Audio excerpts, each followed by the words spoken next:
breaking down all the plays and getting you in the action. We've got you covered all season long. Welcome to the BCSN Nation podcast, powered by Marco's Pizza. Hello and welcome, everyone. Welcome on back to the latest edition of the BCSN Nation podcast. I am Justin Feldkamp alongside Rhett Boyd. The BCSN Nation podcast powered each and every week, proudly presented and powered by Marco's Pizza. All right, Rhett, we are glad to be back. We have had a fantastic tournament time thus far on both the boys and girls side. We have a number of area teams still alive, still competing, still vying for regional and or state championships. We're going to start on the boys side, and in Division 1, we've talked the last few weeks since those brackets were released that if the seeds hold. Well, the seeds really didn't hold that much. Yes, we have Perrysburg, one of the top seeds, still alive in the regionals, but we've seen St. John's, a middle-of-the-pack track team that battled some injuries, that competed against the top teams in the track, won some games against those top teams, but they have surged and peaked at the right time. It's going to be St. John's against Perrysburg Thursday at 7 o'clock inside UT Savage Arena. We're expecting a boisterous environment. It's going to be a heck of an environment and two really good teams. And you're right. You know, St. John's, one of those teams, like, they're on house money, right? I mean, coming the 9th seed coming into the tournament, you said it, middle of the road track team, highly competitive against the top teams, just couldn't get over the hump in those ball games, and people just kind of put them in the back of your head a little bit. You forget about them. But when those games, when you look at those games, particularly against Whitmer, the two games against Whitmer, it went down to the final minute in the first game, and it went down in overtime in the second game. So you knew coming into this game that they were not going to be afraid. They were going to be scared. They're going to be tremendously prepared, like they always are. And then it's just a matter of execution. And you know, when you look at that ball game, it's can St. John's get it into a half-court game and use their screening action, their cutting action, which they do extremely well with CJ Hornbeck and company, versus Whitmer's pressure. You know, can Whitmer create those big runs off of their defensive pressure or not? And what's going to give? Well, in that ball game, you know, they both did just that. Both teams really were able to, in different segments of that game, carry out what they wanted to do, and it went right down to the end. But the difference on Friday, St. John's compared to the first two meetings it's the emergence of Jalen Murphy. He's played outstanding in the second half of the track season. And we always talked about early on in the year, who's going to be the second guy to complement CJ Hornbeck on a nightly basis? Who's going to be the third guy? Well, it started out Joe Taylor, but then he gets hurt. But then also here comes Jalen Murphy. Shot the ball extremely well. And then you take Marquez Frazier, who had a big offensive game against Tiffin, you know, the week before. He's been outstanding in complementary scoring, defensively. And they're just hitting on all strides right now, playing with a tremendous amount of confidence. Hey, they've taken out the 1, the 2, and the 5 right in this tournament, and have deserved, you know, every one of those wins. It helps when you can hit a buzzer beater, and CJ Hornbeck did. We talked about it in numerous podcasts. At tournament time, relying on your best and brightest shooters, whether you're getting double teamed, triple teamed, boxing one, whatever the defensive strategy the opponent is trying to put on you and your team. Find a way, coaching, devising a way to get your player the ball in the big moments. They didn't call a timeout. It's hard for me. I'll just ask you. Yeah. Final seconds, you're either down or tied, rebound or a missed free throw or made free throw, calling a timeout or not calling a timeout. It depends on your personnel. I mean, it's not a cop-out answer. It depends on what you got. And if it's one of those deals, you know, where you feel you have to manufacture a good look, you know, based on your personnel and who you're playing against, then you're going to use the timeout. If you feel you got guys that can create off the dribble in space or semi-space, you know, if it looks like that's materializing, you may just let them go. Me personally, I wanted to control what I could control, and I would use a timeout and try to set something up in that situation. But you know, it's one of those, you flip a coin. It's like one of those, do you foul? You know, when you're up 3, do you foul? And put guys at the foul line, and then, you know, and play the percentages, or do you play it out with your 5 defensive guys and try to take the arc away? It's just one of those things. It depends. It varies on personnel. It varies on the coach and what their personal philosophy is. St. John's did not take a timeout. Jake Bishop for Finley made the free throw, about 8 seconds left. CJ drove 3/4 court. Yeah, and now watching that play, if I'm Finley, I'm not discouraged with how that materialized. You got him to his left hand. Yeah, but he was able. But what he's able to do, he was able to cross over at the last second and get some rhythm into the shot. But Finley executed fairly well. There was just a better offensive play by CJ Hornby. Yeah, and I think he created an offensive shot, but in my opinion, it was a little too open of a shot in that situation. I think guys got a little less aggressive at the very end. They're always worried about not fouling, and you kind of back off a little bit. And he doesn't need that much space to get a great look off, and he was able to drill it. So St. John's takes on Perrysburg. What are you looking at? What do you see with those matchups? Those teams did not play during the regular season. Yeah. Perrysburg has in some ways peaked at the right time. They haven't knocked off the caliber of teams that St. John's has had to, but that's because Perrysburg earned that top seed, so they didn't have to go through a gauntlet like St. John's did. And you look at it, when you look at Perrysburg has more offensive firepower, more size. But I just cannot overlook what St. John's has been able to do. They didn't beat Whitmer, Tiffin, Columbian by 30, and Finley on accident. This is them. This is who they are, and they've been able to get these games into a half court game and dissect the defenses with their cutting action, screening action, and again with the emergence of the second, third complementary scorer, they've been really good. It's hard to overlook that and that grit and that toughness. I think probably going into this game, you probably just looking at the depth of offensive firepower, maybe Perrysburg a slight edge, but for me, I just cannot overlook this St. John's team. I like them a lot. Yeah, so that, again, Thursday in the regional semifinals at 7 o'clock at UT, a single game there. Win, and you take on the winner of Garfield Heights and St. Ignatius. That regional final game will be on Saturday at 2 o'clock. That game it rotates each year. It'll be at Kent State inside their arena there, so somewhat of a home court advantage for the Cleveland area-based teams. But Perrysburg or St. John's will be moving on. We will be broadcasting that game. We plan to have that live on the BCSN Now app. We're waiting on some answers from the OHSA in regards to our ability to live stream that game. As loyal BCSN viewers know, any opportunity that we have to live stream any and all tournament games, regardless of sport, we do that. So we just stay posted to our social media platforms to ensure, but we plan to have that game live on the BCSN Now app. All right, in D2, we got two teams in our area still alive, including our Sandusky BCSN Erie market. So we have Sandusky versus Lutheran West and Rossford versus Van Wert. We've had the projections in the district, Rhett, with Rossford taking on Central Catholic. I think many people would have favored Central Catholic, but credit to Rossford getting the job done, rising to the occasion, and knocking off one of the top-ranked teams in the state. Without question, I'm going to look right into this camera and Coach Bryan Vorst and the Rossford Bulldogs. I was wrong. Admitting I was wrong. I thought Central Catholic was going to win this game. We talked about that on Game Day Nation on Friday night. But because I just thought looking at the early tournament action, Rossford, they were playing some very low-scoring games against inferior teams, so which means those other teams were able to kind of control tempo a little bit. Yep. So I'm like, okay, maybe they're not hitting on all cylinders right now. And then Central Catholic, who has played really well, great depth, athleticism, size, guard play. I just thought Central was playing a little more higher level at that time, but was I wrong? Right? Yeah. Dead wrong. Brendan Revels. Yeah. Great job. 19 points in that ball game. Complimentary score from Vorst, 12, 13 points in that ball game. Morrison as well. Guards. I mean, the guards won the game for him. I think if you went into it and you told Mike Floyd, coach of Central Catholic, you're going to hold Derek Vorst to 12, 13 points. He's like, we had a great chance to win the game. And you lost by double figures. Yeah, I think what Derek Vorst brings, and it was acknowledged in the post-game comments from both teams, with the size, the sheer size, it matters in basketball.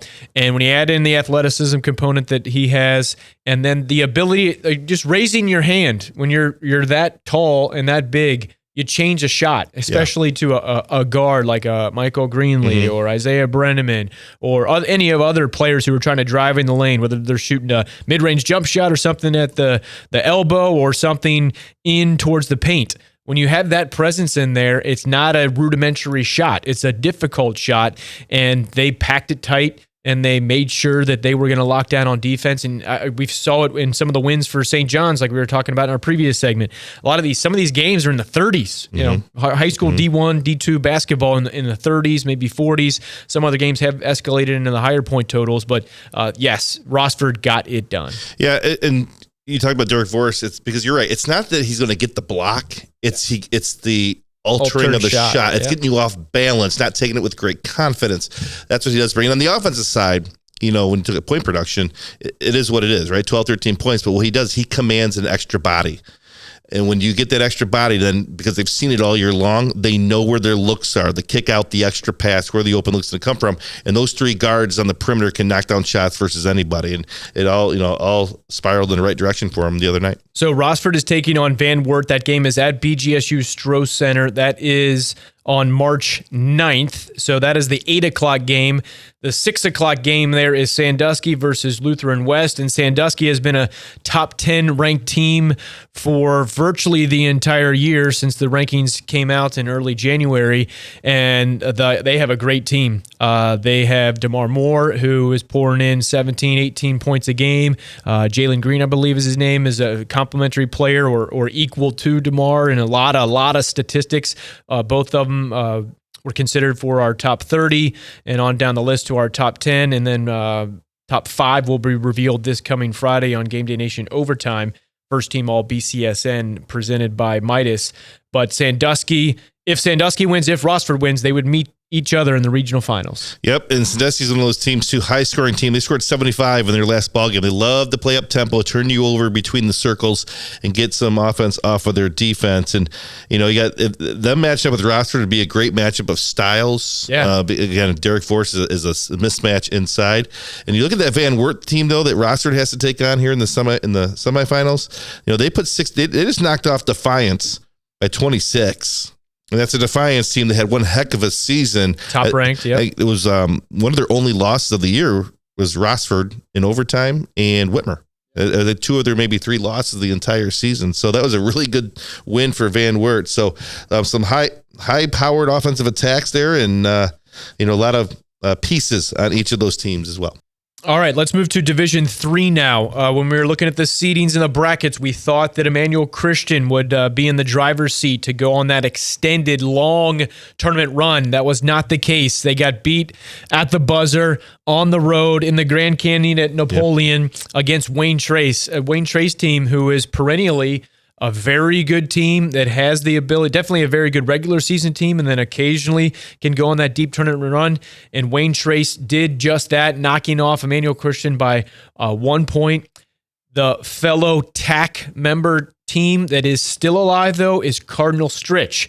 And we saw Stritch and Emmanuel Christian split their regular season battles, but Stritch is moving on. Emmanuel Christian, hats off to them, a great season. Jerry Easter Jr. and crew over there have done a tremendous job in putting Emmanuel Christian back on the map. But Cardinal Stritch, they will play on Wednesday against Ottawa Glandorf. That game also at Bowling Green State University's Stroh Center. That is an 8 o'clock game after the Wayne Trace versus Canton Central Catholic game. But what have you seen from Cardinal Stritch, Rhett, during this tournament run?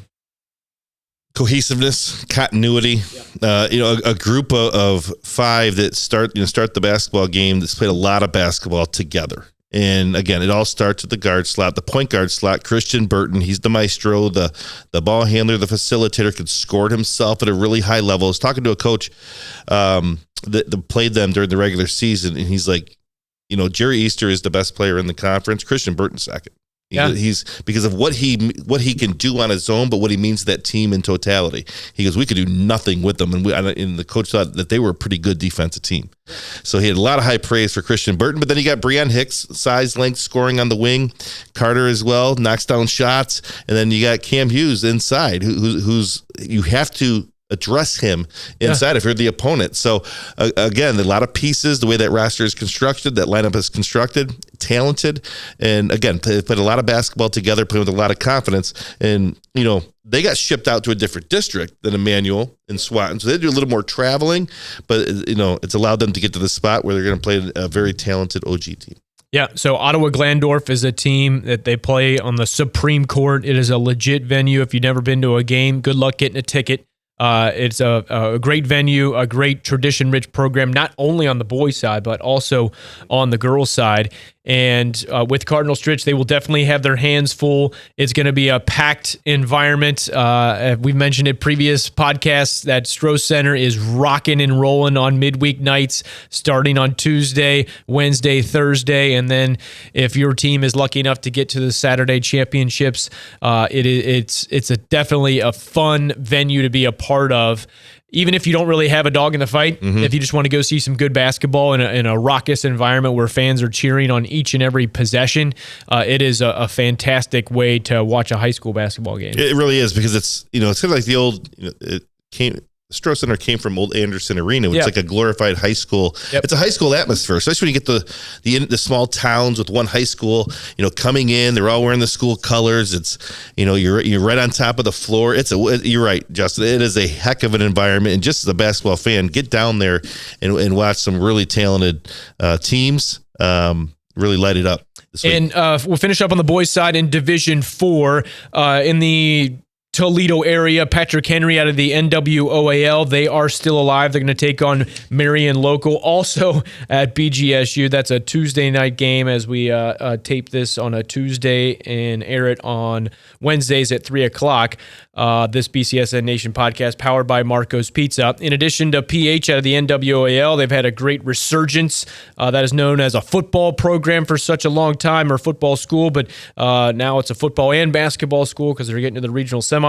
And then Sycamore Mohawk will take on Convoy Crestview. You see the Ottawa-Glandorf and you see the Convoy Crestview. It's borderline pencil them in to get to BGSU Stroh Center for the regionals, because that's how good those programs are year in and year out. So, all right, let's switch over, Rhett, to the girls' side. As many of you know, the girls 1 week ahead of the boys in the tournament time. So we are at the state semifinal level for the girls, and we thought we would see Toledo Christian break through, and break through they did. Yes, they've had some close games, but they blew through the door here in the regional finals to get to the state semifinals, now played at UD Arena. And Toledo Christian will play on a Thursday evening game at Dayton, 6 o'clock against New Middletown, Springfield. And Toledo Christian has the personnel, has the coach to get the job done. They're 2 steps away from that elusive state title. They accomplished a lot by being the first program in TC girls history to get to the state tournament. They could ante it up 2 times further, get into the state championship game, and then winning it all. How do you handle it? Right? Because the whole goal at coming into this year was, let's beef up the schedule, prepare us so we can break through from where we've gotten to. Now you're there. Are you happy? Are you just happy to be there, or do you have that hunger to finish the job, or in the confidence to finish the job? What I'm referring to is nerves. Yeah. Obviously it's going to be a great venue, great for them. But how do you handle the nerves early in the basketball game? If they can get over that and settle in early, they have a heck of a shot because of what they were able to put on the floor. A team that is very cohesive. They understand their roles. They excel in their roles. Obviously led by Kendall Braden. So that's gonna be something to watch. For all these teams that we're going to talk about. Bryan and Margaretta as well. Teams that are not used to being down there. They're down there for the first time, or at least in a while. How do you handle the nerves at first and be able to stay in a ball game, or able to play with the lead versus having to climb yourself out of a hole against an outstanding opponent? Yeah, so the matchup there, semifinal, 6 o'clock on Thursday, Toledo Christian versus New Middletown Springfield. The next game at 8 o'clock is New Madison Tri-Village and Berlin Highland. The reason I bring up that other semifinal, Toledo Christian played New Madison Tri-Village earlier in the season, did not come out with a win. TC lost that game, got away from them in the second half, but still it was a close game. And I think that TC would relish an opportunity, but you can't look a step ahead until you handle the first step. But that could be a juicy rematch in the state championship game. That game would be on Saturday at 2 o'clock, the afternoon game. So 4 games in the state championship games on Saturday at UD, morning, afternoon, evening, and night. And it would be great to see Toledo Christian. FYI, BCSN will be simulcasting the broadcast of those state semifinal and state championship games on BCSN 2. All of the Division 1, 2, 3, and 4 state semifinals, state finals on the girls' side this week will be broadcasted live on BCSN 2. All right, TC, good luck to them in Division 4. Division 2, we have Bryan taking on Purcell Marian. Purcell Marian out of the Cincinnati area. Bryan, the Golden Bears, have been very, very, very successful in their league in the last 5 years. They have come up short in recent tournament runs, but not this year. The Golden Bears have delivered, and they have been fantastic during this tournament run. The euphoric faces after they clinched a victory in a neutral site earlier this tournament time in regionals. It's great because it just shows you when a smaller town or a big school, just how much these games matter and the relief and the joy that a win brings a player, a coach, a team, a community, a school, everything. And especially when, like you said, it's new to them. It's the first time, or it's been 10, 15 years where 40, where these kids are playing, they weren't even, they're still in diapers, if not even, born yet. So yes, you're exactly right. And I'm really happy for Todd Grosjean, the coach of Bryan. He's been there a long time. Even back in the early 2000s when we were, a couple of our teams, we met and played, and so he's been through it. He's put his time in, and you're right. This is one of those situations that you prepared for 2-3 years ago. You played a lot of these players. They were young. You have your ups, you have your downs, but you're battle testing them for moments like this when they're upperclassmen, a chance to do something special. And boy, if they put a special season together, we wish them all the best. They are playing on a Thursday as well. That is an 11 a.m. game against Purcell Marian. I believe Purcell Marian is going to the state tournament. This is their third straight year, so Bryan will have their hands full, but they have had their hands full in many games during the tournament time and have come through and got the job done. So that is in Division 2, and we'll finish it up in Division 3. Margaretta, they have played the best basketball at the right time. They are in the state semifinals, playing Friday at 1 o'clock in D3 against Chippewa. So Margaretta coming out of the Sandusky area. The Polar Bears, they're proud with their green and white. They got a pep rally on Wednesday, driving down on Thursday. They'll play on Friday. It's going to be a great opportunity for Margaretta and that entire school and community to make a name for themselves at UD. Yep, and that's a team we've been able to see. Game 1 of the season. They were at Toledo Christian. Yeah. And Toledo Christian was able to win by right around 10 points. And what's impressive about Margaretta is their leading scorer, Leibacher, has been out a little bit with an injury. She's back playing now, but still not necessarily 100%. It just speaks to the talent around her and the depth to be able to still put a championship run together throughout this tournament. And it's a program that had success in years past. It's probably been 10, 20 years by now. They're routinely getting to the state. Came back to the pack for a while, but then to break through this year, to get down there and have an opportunity, you're really happy for them. Yeah, Kylie, I think, had 28 in their regional final game to send them to the state semifinals. Not bad, considering you're not necessarily 100%, right? Yeah, she has been fantastic, and she was, I believe, a first-team All-BCSN player last year as a candidate. Would have been this year, but like you said, she's been injured for a majority of the season, but they were hoping at the time of the injury that she'd be able to come back and be a part of a tournament run, and they have hit the jackpot with that plan. Yeah, they too, like Central Catholic, like Toledo Christian, have beat up their schedule, not only playing Toledo Christian, but they've also played Central Catholic as well to get ready for this run. Yep, so all of those girls' state semifinal games live on BCSN 2. Not streaming, BCSN 2, so check it out. All right, our last segment, Rhett, we're going to switch it from high school to college hoops for a very good reason. Let's get to our final segment. It's time for the BCSN Nation Podcast Question of the Week. Send us your question on Twitter, Instagram, or Facebook using the @BCSN Sports and #BCSN Podcast.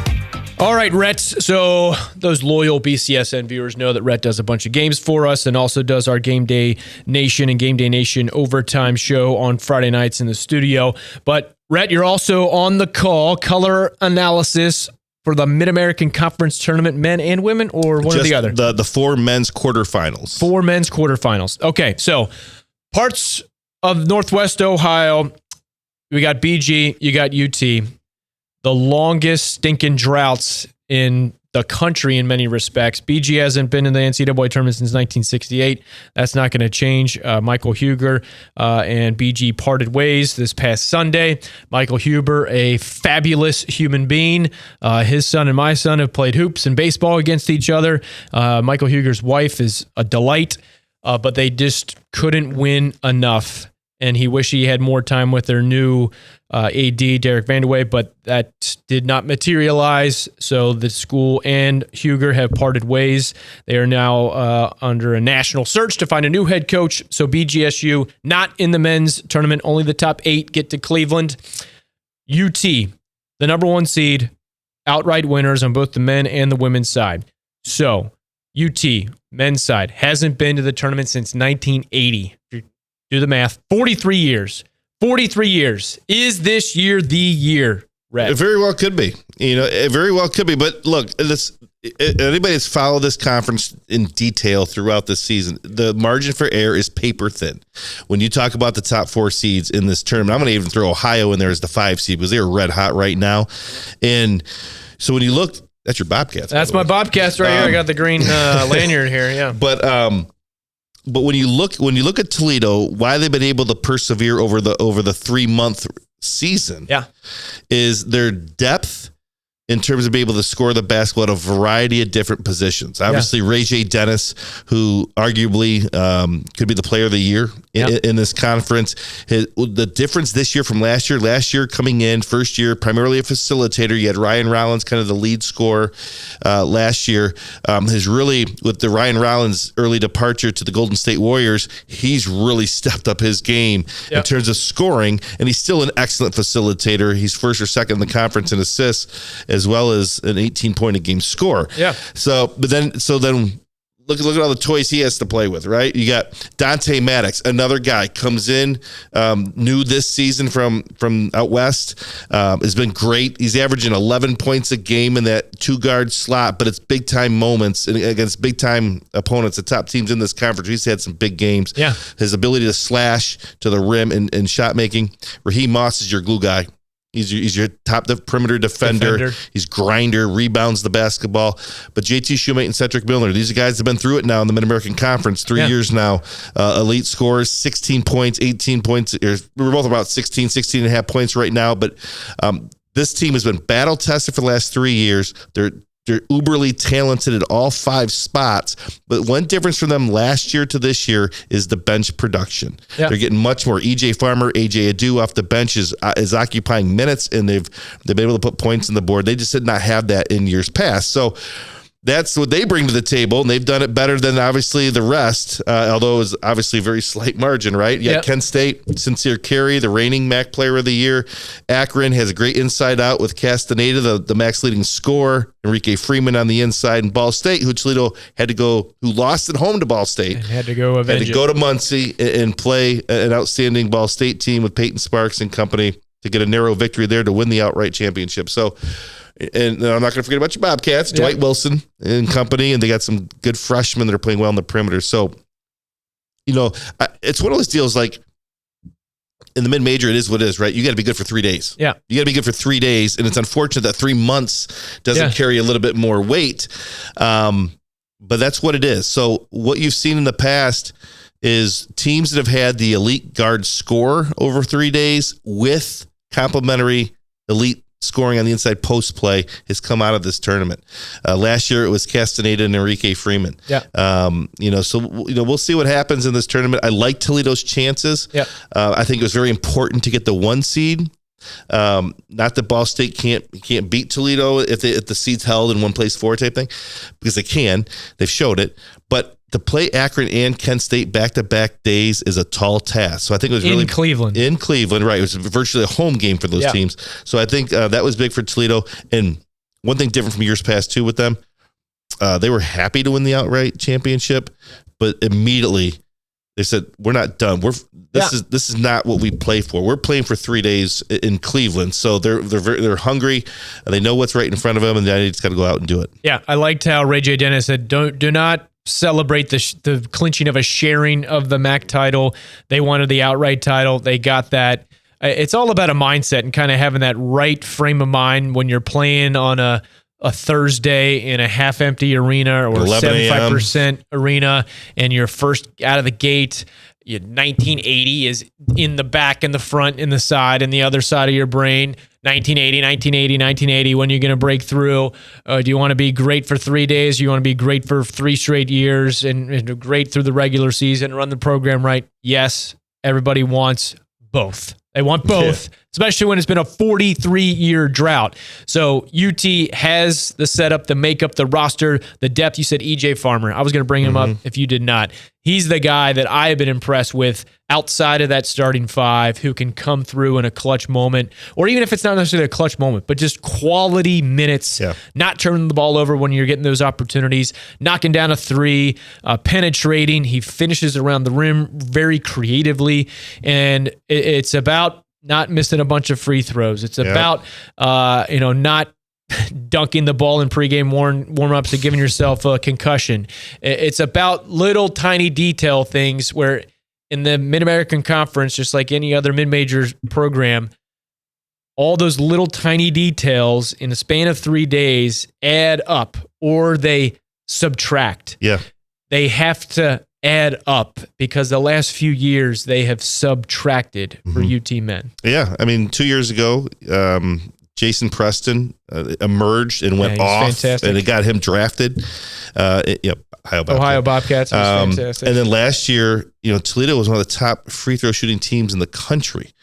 And in that semifinal game against Akron, it just didn't happen. It was just the one game out of the 30th some that they played. It went south for them. So you're absolutely right. All the small details add up to big results, and you got to be airtight for 3 straight days, or you're not winning this thing. And that goes for everybody on that, as we talked about. And it makes for one heck of a tournament. Yeah, and on the women's side, UT, the number 1 overall seed, BGSU, the number 2 overall seed. If they hold and win in the quarters and semis, they would meet the Battle of I-75 Part 3. The 2 split the regular season games. That would be fantastic for area Northwest Ohio hoops to see one of those. It's not a long drought like the men on both sides. The women went in 2017. BGSU, as many of you know, with Coach Kurt Miller, went to a number of them, got to the Sweet 16 one year. So, but BGSU with Coach Robin Freilich got to the championship game a couple years ago, unable to get it done. UT has faltered in the quarters or semis in recent years, but both of those teams totally equipped to get there and win. Yeah, and I want to highlight that game, the game on Saturday at Savage. Over 6,000 people. It's a new single-season game attendance record for women's basketball, and a high level of basketball game play between Bowling Green and Toledo. Bowling Green's up 17 mid-third, and you're looking like, man, if you're a Toledo fan, like I don't see it happening. Yeah. I mean, they were so physically imposing on the perimeter in the first half, and they really had Toledo on their heels. One thing that started to turn is Toledo started to get to the free throw line. The interior of Bowling Green got in foul trouble, and once that happened, Toledo put a 42-19 spot on Bowling Green, and a lot of it inside the free throw line area, which is kind of the absolute opposite of what happened down in the Stroh Center when it was Bowling Green dominating the painted area earlier this season. And it was a heck of a day for Toledo to be able to celebrate the outright championship in front of their home crowd. But here's the thing. As good as UT and Bowling Green are, Ball State is sitting there in the 3 spot, and that's a team where they beat Bowling Green at Ball State. They had Bowling Green down again with 10 seconds left, and Allie Becky shooting 2 free throws. She's a 90% free throw shooter, and she missed both. And then Bowling Green took advantage of it, got in overtime, and came away with the win. And Toledo went down there and won by a bucket the previous Saturday. So Ball State is a team. They're gritty. They're tough. That's a team when you play those bigger arenas, when the offensive numbers start to shrink. Yeah. That's sometimes where you see them make their run. So they are really good. And even Kent State in the 4th spot, that's a team last Wednesday had Toledo down 14 in the 3rd quarter. Again, very good defensively. I think they're number 1 in the conference and defensively. So, that's a team too. If they get hot again, in what would be like a home court situation there. But if it materialized 1 versus 2, UT versus BG round 3, sign me up. Yeah. Cannot wait, because those two teams they get after each other, and they're talented in terms of depth. And I would love to see round 3. Yeah, that would be fun. Both of those teams, we good luck to all 3 of those teams, hopefully advancing as far as each of them can go. And an outside chance, keep an eye on it. If for some reason UT could win maybe 1, definitely 2, get to that championship game. If for some reason they come up short against whoever they would oppose, maybe they get an at-large bid. They have played a tough schedule, 1 at Michigan, some other games that they thought that would be better schedule makers for the depth of a resume come tournament time and selection committee time. Didn't pan out as well, but Coach Cullup, Coach of the Year, Quenisha Lockett, Player of the Year in the MAC.